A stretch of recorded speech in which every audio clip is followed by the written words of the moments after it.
Welcome to your sixth lesson of To Kill a Mockingbird, in which we go through chapters 7 and 8.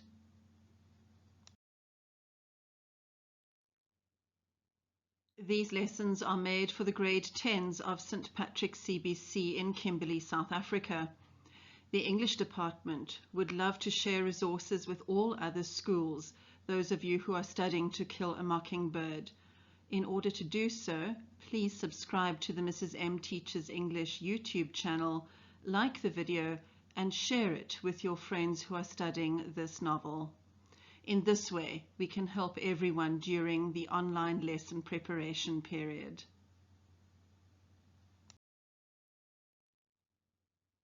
I am using the Heinemann edition of the novel, and for today's lesson, we start on page 63.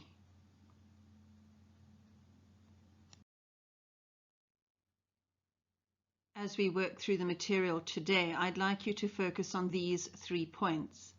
The first one shows the increasing maturity of Jem Finch. The second point is our feelings as readers towards the character of Boo Radley.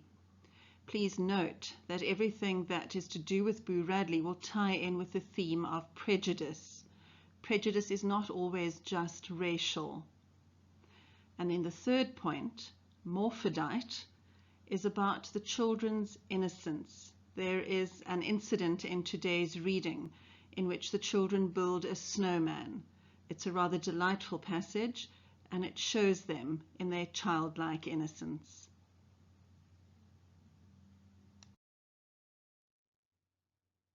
As always, there are vocabulary words.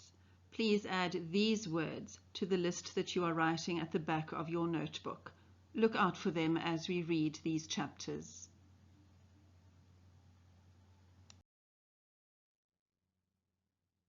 Let's begin with chapter 7.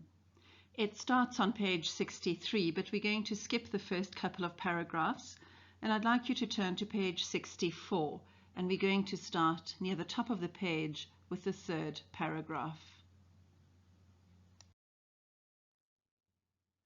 You'll remember at the end of chapter 6 that Jem, Scout and Dill had run as fast as they could away from the Radley home after Mr. Nathan Radley had shot his shotgun against intruders.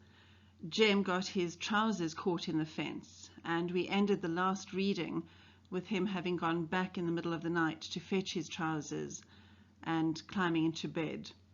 We pick that story up now with one afternoon. So if you're with me, let's get started. One afternoon, when we were crossing the schoolyard towards home, Jem suddenly said, "There's something I didn't tell you." As this was his first complete sentence in several days, I encouraged him. "About what?" "About that night." "Well, you've never told me anything about that night." He was silent for a while. Then he said, "When I went back for my breeches," it's another word for trousers, "they were all in a tangle when I was getting out of them. I couldn't get them loose, and when I went back, they were folded across the fence, like they were expecting me. Across and something else. Show you when we get home. They'd been sewed up, not like a lady sewed them, like something I'd tried to do, all crooked. It's almost like somebody knew you were coming back for them. Like somebody was reading my mind, like somebody could tell what I was going to do. Can't anybody tell what I'm going to do lest they know me, can they, Scout?" "Well, can't anybody tell what you're going to do lest they live in the house with you, and even I can't tell sometimes." We were walking past our tree. In its knothole rested a ball of grey twine. Twine is another word for string. "Don't take it, Jem. This is somebody's hiding place." "I don't think so, Scout." "Yes, it is. Somebody like Walter Cunningham comes down here every recess and hides his things, and we come along and take them away from him. Listen, let's leave it and wait a couple of days. If it ain't gone then, we'll take it. Okay?" "Okay, you might be right. It must be some little kid's place. hides his things from the bigger folks. You know, it's only when school's in that we found things. Yeah, but we never go by here in the summertime. We went home. Next morning the twine was where we had left it, and when it was still there on the third day, Jem pocketed it. From then on we considered everything we found in the knothole our property. We're going to skip quite a bit of page 65, 10 lines from the bottom of the page. That fall was a long one, hardly cool enough for a light jacket. Jem and I were trotting in our orbit one mild October afternoon when our knothole stopped us again. Something white was inside this time. Jem let me do the honors. I pulled out 2 small images carved in soap. One was the figure of a boy. The other wore a crude dress. Before I remembered that there was no such thing as hoodooing, I shrieked and threw them down. Jem snatched them up. "What's the matter with you?" he yelled. He rubbed the figures free of red dust. "These are good. I've never seen any these good." He held them down to me. They were almost perfect miniatures of 2 children. The boy had on shorts, and a shock of soapy hair fell to his eyebrows. I looked up at Jem. A point of straight brown hair kicked downwards from his parting. I had never noticed it before. Jem looked from the girl doll to me. The girl doll wore bangs. So did I. Bangs, the American word for a fringe. "These are us." Well, who did them, you reckon? Or who do we know around here who whittles? Mr. Avery? Or Mr. Avery just does like this. I mean, carves. Mr. Avery averaged a stick of stove wood per week. He honed it down to a toothpick and chewed it. Well, there's old Miss Stephanie Crawford's sweetheart. Oh, he carves all right, but he lives down in the country. When would he ever pay any attention to us? Or maybe he sits on the porch and looks at us instead of Miss Stephanie. If I was him, I would. Jem stared at me so long I asked what was the matter, but got "Nothing, Scout," for an answer. When we went home, Jem put the dolls in his trunk. Less than 2 weeks later, we found a whole package of chewing gum, which we enjoyed, the fact that everything on the Radley place was poison having slipped Jem's memory. The following week, the knothole yielded a tarnished medal. Jem showed it to Atticus, who said it was a spelling medal, that before we were born, the Macomb County schools had spelling contests and awarded medals to the winners. Atticus said someone must have lost it, and had we asked around? Jem camel-kicked me when I tried to say where we had found it. Jem asked if he remembered anybody who'd ever won one, and Atticus said no. Our biggest prize appeared 4 days later. It was a pocket watch that wouldn't run on a chain with an aluminium knife. You reckon it's white gold, Jem? I don't know. I'll show it to Atticus. Atticus said it would probably be worth $10, knife, chain, and all, if it were new. Did you swap with somebody at school? Oh, no, sir. Jem pulled out his grandfather's watch that Atticus let him carry once a week if Jem were careful with it. On the day he carried the watch, Jem walked on eggs. Well, Atticus, if it's all right with you, I'd rather have this one instead. Maybe I can fix it. When the new wore off his grandfather's watch and carrying it became a day's burdensome task, Jem no longer felt the necessity of ascertaining the hour every 5 minutes. He did a fair job, only 1 spring and 2 tiny pieces left over, but the watch would not run. Oh, it'll never go. Scout? You reckon we ought to write a letter to whoever's leaving us these things? Well, that'd be right nice, Jem. We can thank them. What's wrong? I don't get it. I just don't get it. I don't know why, Scout. I've got a good mind to tell Atticus. No, I reckon not. Well, I'll tell him for you. No, don't do that, Scout. Scout? What? He had been on the verge of telling me something all evening. His face would brighten and he would lean towards me, and then he would change his mind. He changed it again. Oh, nothing. Here, let's write a letter. Okay. Dear Mr. Well, how do you know it's a man? I bet it's Miss Maudie. Been betting that for a long time. Ah, Miss Maudie can't chew gum. You know, she can talk real pretty sometimes. One time I asked her to have a chew and she said no thanks. That chewing gum cleaved to her palate and rendered her speechless. Doesn't that sound nice?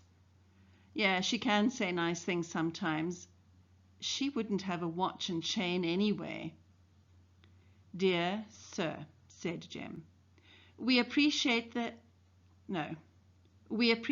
everything which you have put into the tree for us. Yours very truly, Jeremy Atticus Finch. He won't know who you are if you sign it like that, Jem. Jem erased his name and wrote Jem Finch. I signed Jean Louise Finch, Scout, beneath it. Jem put the note in an envelope. Next morning on the way to school, he ran ahead of me and stopped at the tree. Jem was facing me when he looked up, and I saw him go stark white. Scout! I ran to him. Someone had filled our knothole with cement. Don't you cry now, Scout. Don't cry now. Don't you worry. When we went home for dinner, Jem bolted his food, ran to the porch and stood on the steps. I followed him. Hasn't passed by yet. Next day, Jem repeated his vigil and was rewarded. How do you do, Mr. Nathan? Morning, Jem, Scout, said Mr. Radley as he went by. Mr. Radley, did you put cement in that hole in that tree down yonder? Yes, I filled it up. Why'd you do it, sir? The tree's dying. You plug them with cement when they're sick. You ought to know that, Jem. Jem said nothing more about it until late afternoon.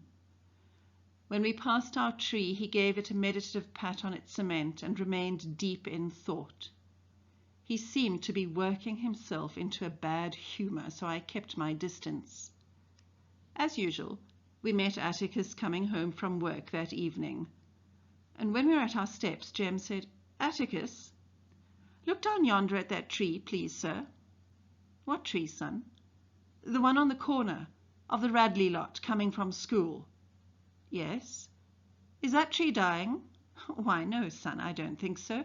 Look at the leaves. They're all green and full. No brown patches anywhere. It ain't even sick? That tree's as healthy as you are, Jem. Why? Mr. Nathan Radley said it was dying. Well, maybe it is. I'm sure Mr. Radley knows more about his trees than we do. Atticus left us on the porch. Jem leaned on a pillar, rubbing his shoulders against it. Do you itch, Jem? Come on in, Jem. After a while. He stood there until nightfall, and I waited for him. When we went in the house, I saw he'd been crying. His face was dirty in the right places, but I thought it odd that I had not heard him. By now it should be clear to you all that the person who was leaving the gifts for the children in the knothole of the tree is Boo Radley, and that his elder brother Nathan is determined to stop his communication with anybody outside the house. Please remember that you need to keep a list of all the gifts that were found in the tree. So the ones that we read today, please add them to your list from last time.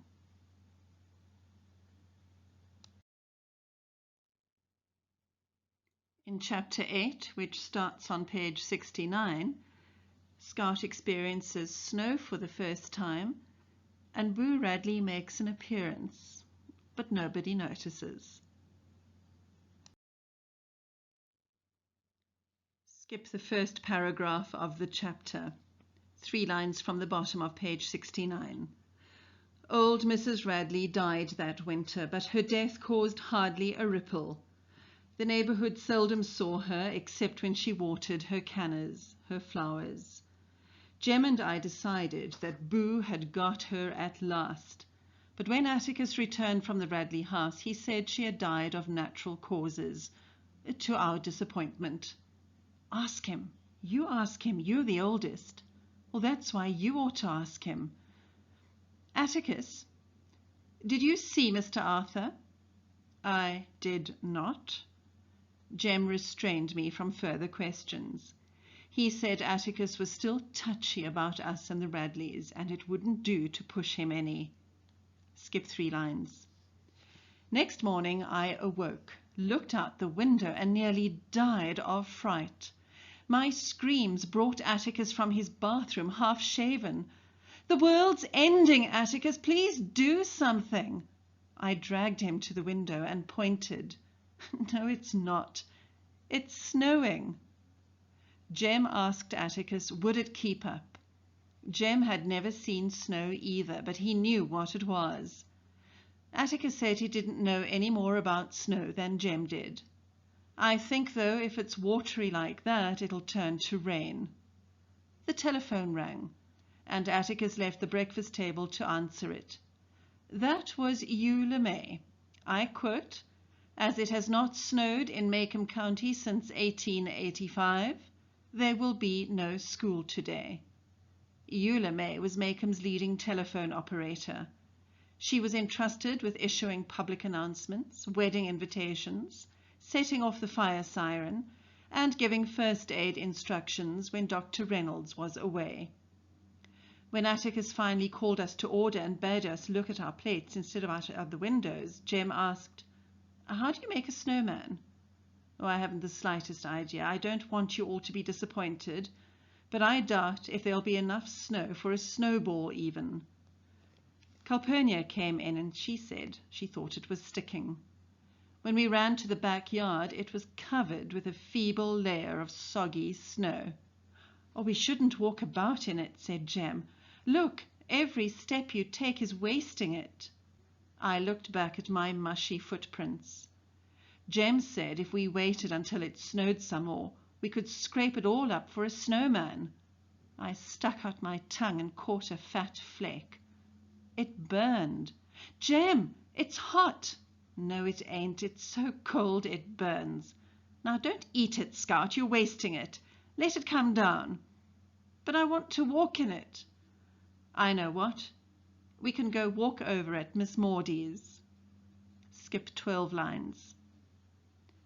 "Jem Finch, you, Jem Finch." "Miss Maudie's calling you, Jem." "You all stay in the middle of the yard. There's some thrift buried under the snow near the porch. Don't step on it." "Yes'm." "Oh, it's beautiful, ain't it, Miss Maudie?" "Beautiful, my hind foot. If it freezes tonight, it'll carry off all my azaleas." Miss Maudie's old sun hat glistened with snow crystals. She was bending over some small bushes, wrapping them in burlap bags, into sacks. Jem asked her what she was doing that for. "Keep them warm." "How can flowers keep warm? They don't circulate." "I cannot answer that question, Jem Finch. All I know is, if it freezes tonight, these plants will freeze, so you cover them up. Is that clear?" "Yes, Miss Maudie." "What, sir?" "Could Scout and me borrow some of your snow?" "Heavens alive, take it all. There's an old peach basket under the house. Haul it off in that." "Jem Finch, what are you going to do with my snow?" "You'll see." "What are we going to do, Jem?" "You'll see. Now get the basket and haul all the snow you can rake up from the backyard to the front. Walk back in your tracks, though." "Are we going to have a snow baby, Jem?" "No, a real snowman. You've got to work hard now." And Jem very cleverly uses soil to make a snowman that looks just like their neighbor, Mr. Avery. He packs soil or dirt inside, and then on the outside he has a thin layer of snow. Page 73 at the top. Jem glanced at me, his eyes twinkling. Mr. Avery's sort of shaped like a snowman, ain't he? Jem scooped up some snow and began plastering it on. He permitted me to cover only the back, saving the public parts for himself. Gradually, Mr. Avery turned white. Using bits of wood for eyes, nose, mouth, and buttons, Jem succeeded in making Mr. Avery look cross.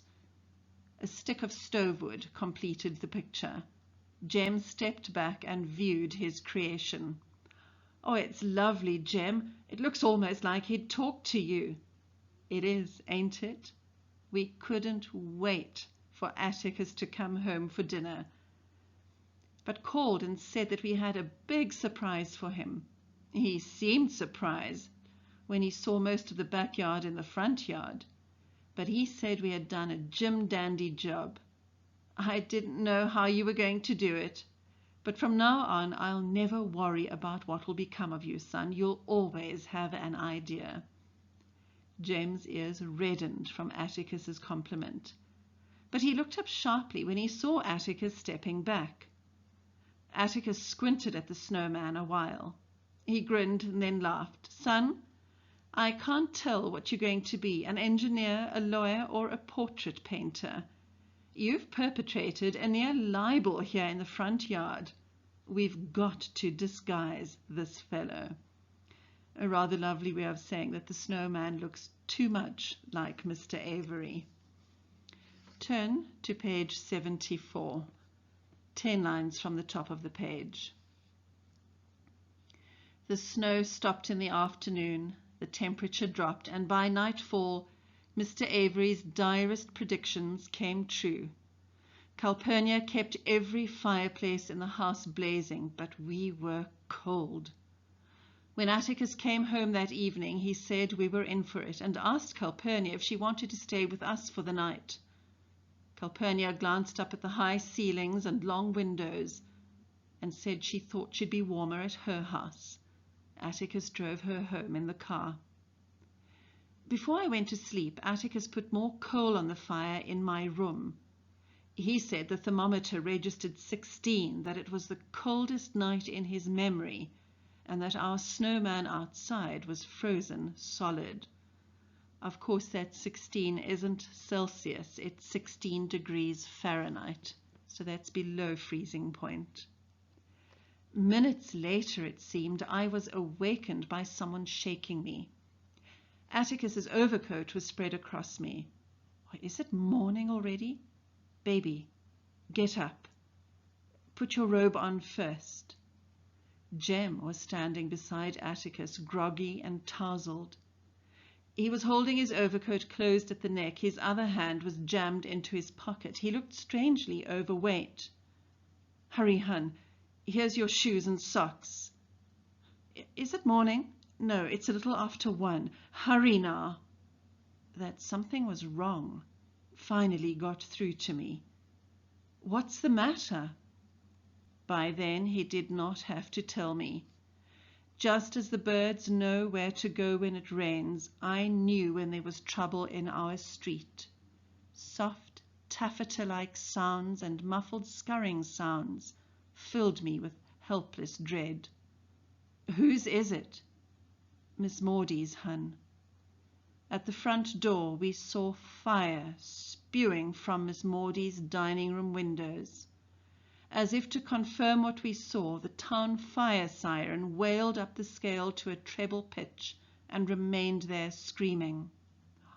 "It's gone, ain't it?" "I expect so. Now listen, both of you.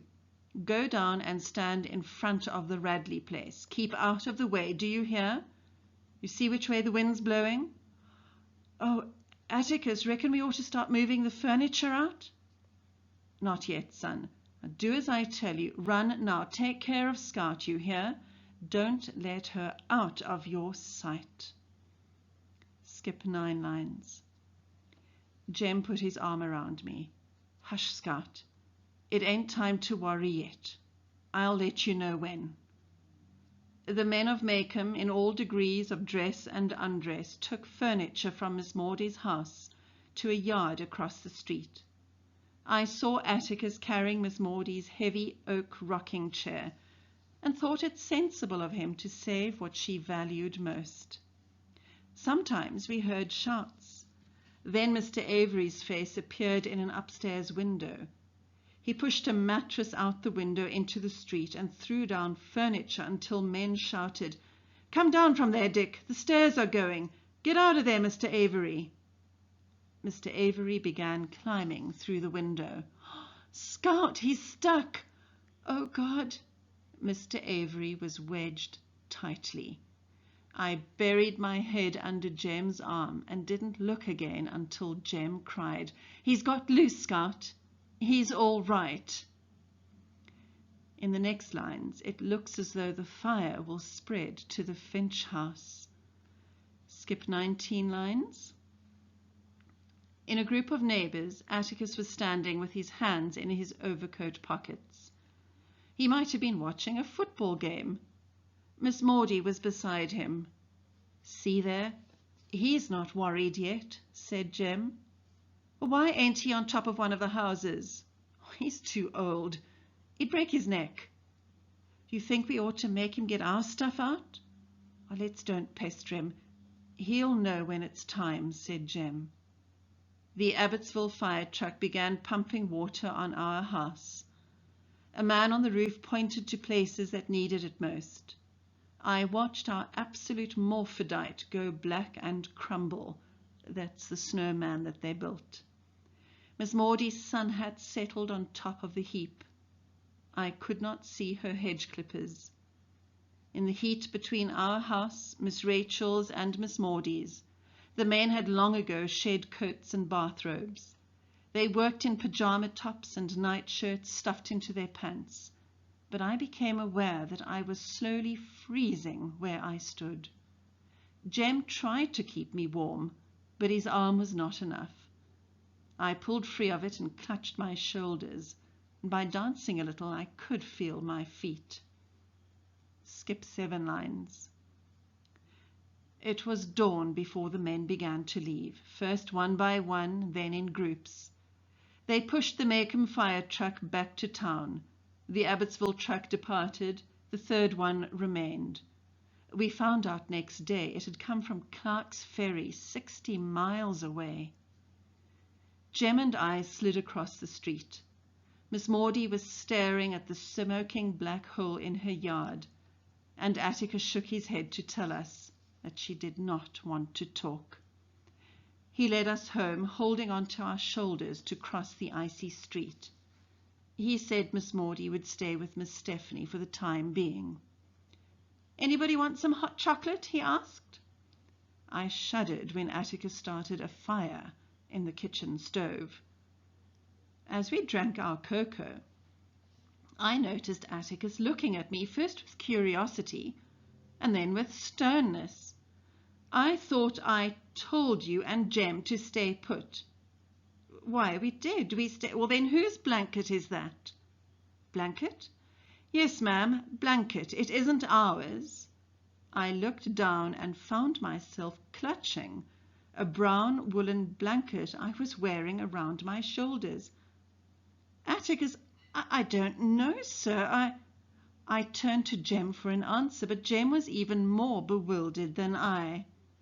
He said he didn't know how it got there. We did exactly as Atticus had told us. We stood down by the Radley gate, away from everybody. We didn't move an inch. Jem stopped. "Mr. Nathan was at the fire. I saw him. He was tugging that mattress. Atticus, I swear—" "That's all right, son.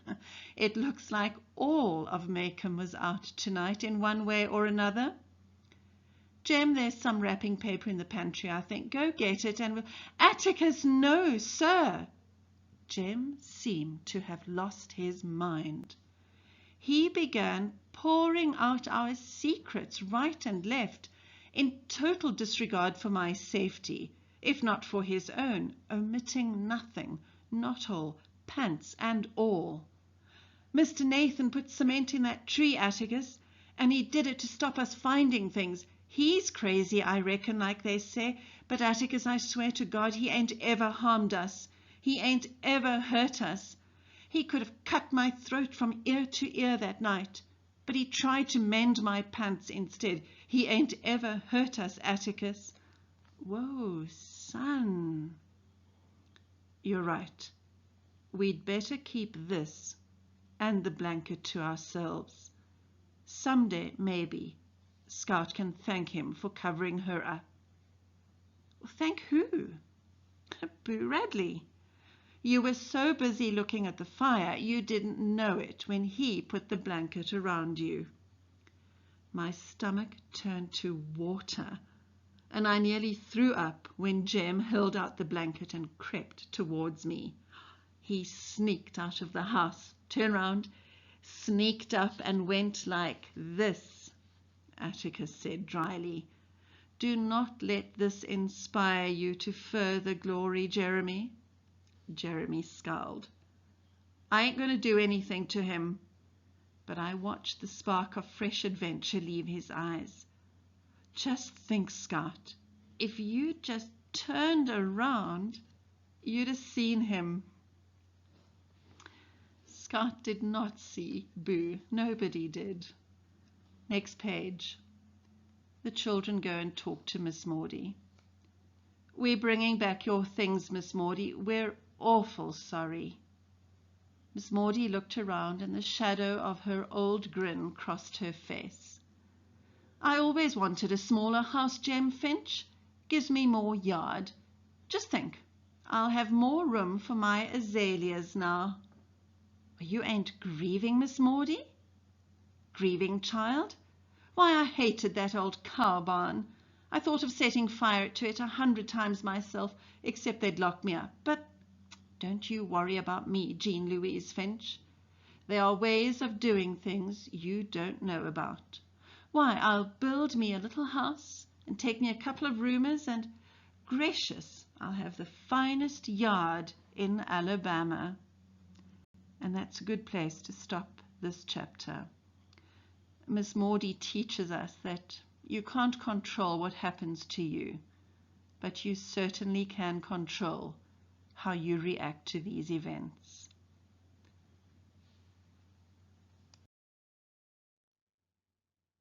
There's one thing for sure. Boo Radley's social distancing is better than any of ours. It's clear that in this chapter we see Jem growing up. The incident of the pants, the cementing of the tree hole, the blanket. Jem understands more of Boo Radley's situation. And at the end of the chapter, he wants to make sure that Boo Radley does not get into any trouble. He's showing understanding, compassion, and Scout does not yet have that.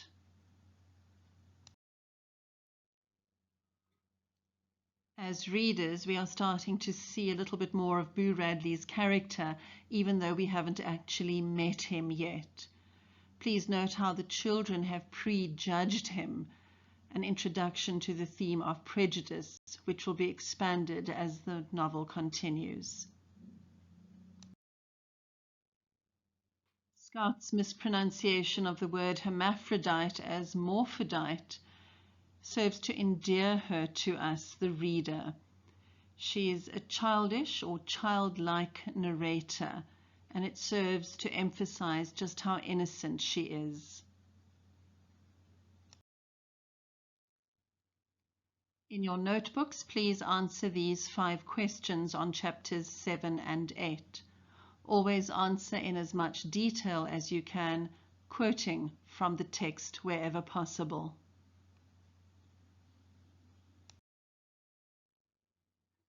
And that's it for today. Remember that when you have finished all your work, you can email me and I'll send you the model answers. Until the next time, goodbye.